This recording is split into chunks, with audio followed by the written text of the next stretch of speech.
Good evening, morning, afternoon, freaks and geeks. This is Cas, and this is the start of my new series, Cemetery Walk.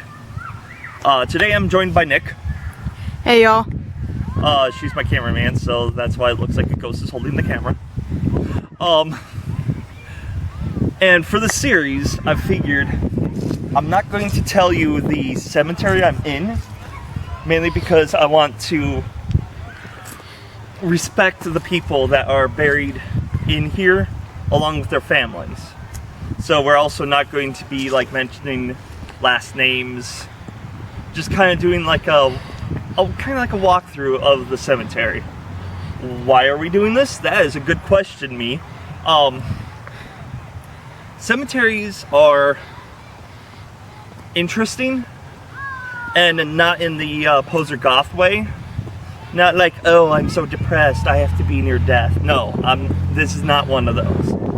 And I'm not knocking that down either, because each person has their own interests. I'm not here to judge you. What I am here to do is just have a nice walk through a cemetery and, you know, like discuss stuff like death. And as you know, I don't like revealing where I live. But in my hometown, this particular cemetery is the final resting place to a lot of the pioneers that founded this area. Sadly, one of the major people was exiled out of this city because of this weird thing with a tree. But I know that sounds like I just made it up, but seriously, he did something with a tree and everyone wasn't for it, so I don't know. Anyway, he was exiled, so he no longer lived in this city. They changed the city's name, and he's buried elsewhere. So if he was still here, he would be buried in this cemetery. Alright, so one of the reasons why I want to do this is because, for one, it's like the nature of the... I'm going to call it a park because that's almost what this is. It's like a park where people are sleeping for eternity. And it's got its own kind of beauty. It's like a mix of like human structures, which are the gravestones, and the trees and the grass and the hills. And it's just, all of it combined is just makes a really breathtaking display. What I find interesting about this is they've kept like a wall of trees. And if you look into like the tree line, it looks like a deep dark forest. But there's literally like a couple feet of forest, and then there's houses on the other end.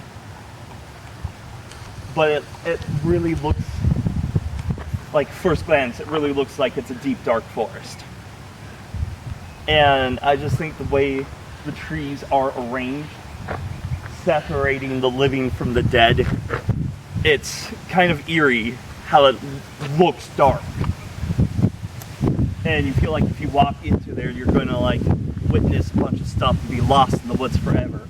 But in all reality, you just take a few steps, probably stumble down a hill or two, and you'll get to someone's backyard.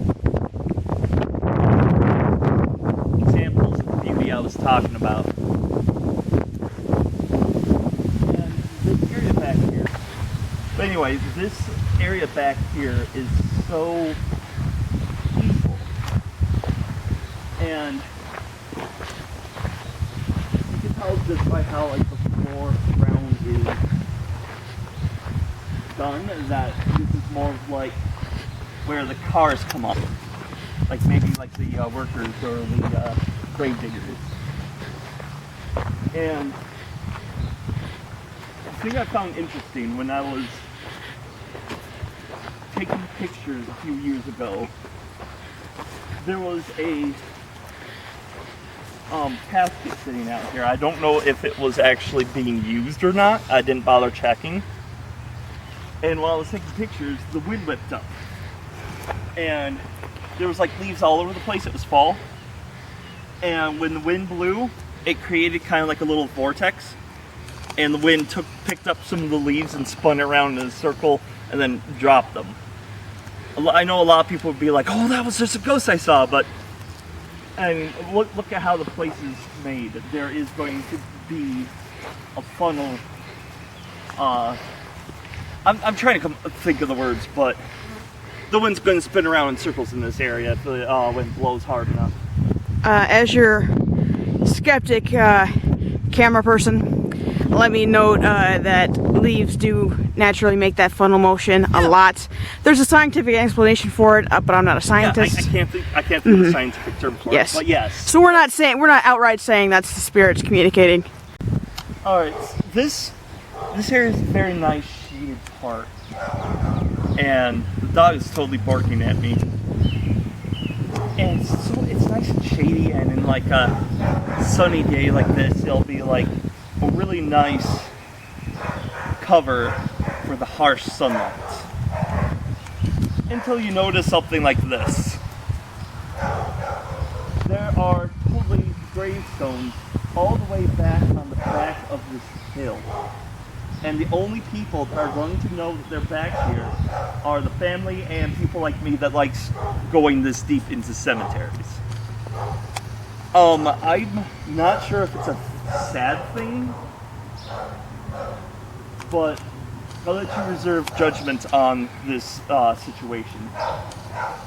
Personally, I feel that with like graveyards like this, where there's constantly people that are dying and needing to be buried or cremated, eventually the space is going to get taken up, and you need places to put people.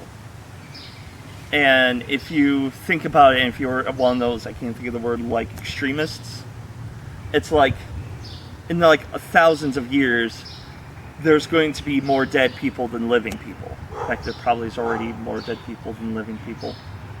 But it's like no matter where you're going to go, you're probably going to stumble into a grave site or a ritual burial area or something of that nature. So I had a point with this. I kind of lost it like I usually do. But let me know what you think about this, because it is an issue and a concern that's on a lot of people's mind, whether you like to admit it or not. This is one of the structures that I really find is interesting. I don't feel that it's like trying to say like this person's more important than the others, or that this person is trying to compensate for something. Because it's like, you just looking around, some of the headstones label the person as like father or mother, and those people are like really important to someone. Like those people would be more important than whoever has this huge pillar headstone. An obelisk.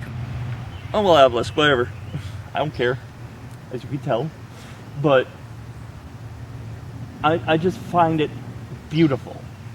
Not saying that the other stones aren't, because each one isn't like beautiful in its own special way, but each one has its uniqueness, and the uniqueness altogether is what makes cemeteries like this interesting.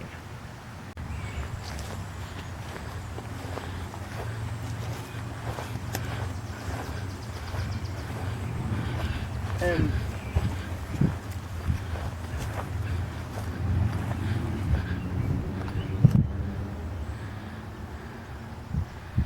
what was the opening line to Gangster's Paradise? So I walk through the valley of shadow, in the shadow of death. Yeah, because this totally reminded me of that line. It's actually a biblical verse. I know. But what's this? Get a close up on this, because this is weird. I mean, Yea, though I may walk through the valley of the shadow of death, I shall fear no evil, for God is with me. Yeah. Or your handy camera person, you know, either one. There we go. That's a good close-up. This. What is it? Did they dig something up? There's something down there. I mean, like, watch this. It's.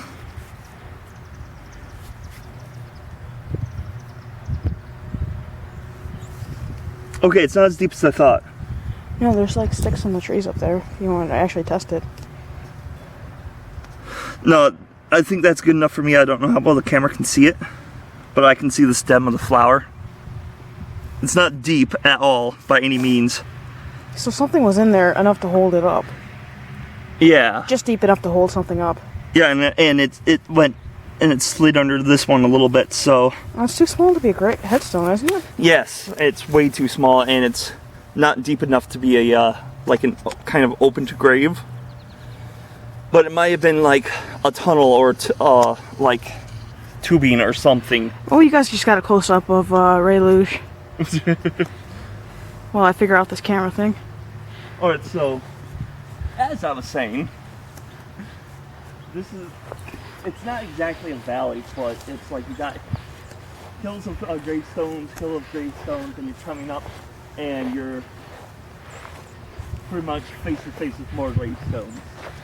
Makes me wonder if there's actual like people buried here, because apparently it's not laid out to be like a road or a walkway, but according to like the patterns on the grass, it does look like someone's driven up here, so I'm not sure.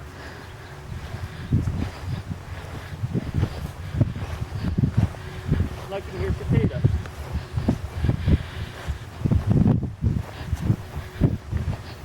And I think we're good. Alright viewers, this is Nick, Ray Lucia's camera person for this endeavor. And I just wanted to note that we were just in the shady area a little earlier. You probably saw it a little earlier in the video. I just want to note that when you get into this circle of shade, excluding outdoor sounds like the dog we heard or the lawnmower you can hear in the distance now, there's something eerily still about this circle that just, it gives me chills. And as I said before, I am the skeptic along on this expedition. Every expedition we have, and even that, it gave me chills. So that's food for thought. Much the same way we move through our lives, so we sometimes feel as if we are pawns on the board of some celestial game. And I find that ironic that this particular monument so resembles a bishop on a chessboard. Because it kind of gives me the impression of, you know, not only in life do we sometimes feel like puppets of fate or karma or kismet, whatever you want to call it, some higher power's hand. You know, it's like symbolic that even in death there's something moving us, something guiding our way. I just want to share that thought. Rail can decide whether he wants to leave it in. And this is just yet another example of the beauty of the headstones.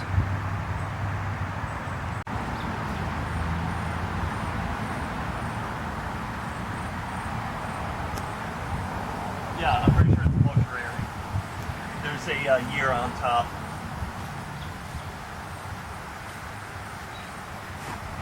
Alright. So, this building apparently is over 100 years old. The number that's on top is 1878. And I'm pretty sure it's a mortuary. I think I'm still pronouncing that wrong. It's pissing me off. It doesn't have a name. Wait, are we talking about a mortuary or a mausoleum? I think the Mausoleum's bigger. I can't recall. I'm pretty sure someone's going to correct us in the... So, I mean, is somebody buried in here? I think so. Then that's a mausoleum. How do you pronounce that? I think it's Mausoleum. But like I said, I'm pretty sure people are going to correct us. Yeah, we might be wrong. But yeah, it's locked with an old-fashioned key.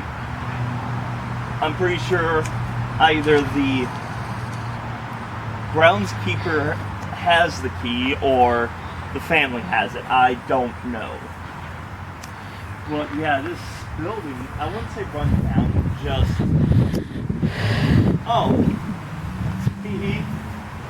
I don't know about that anymore.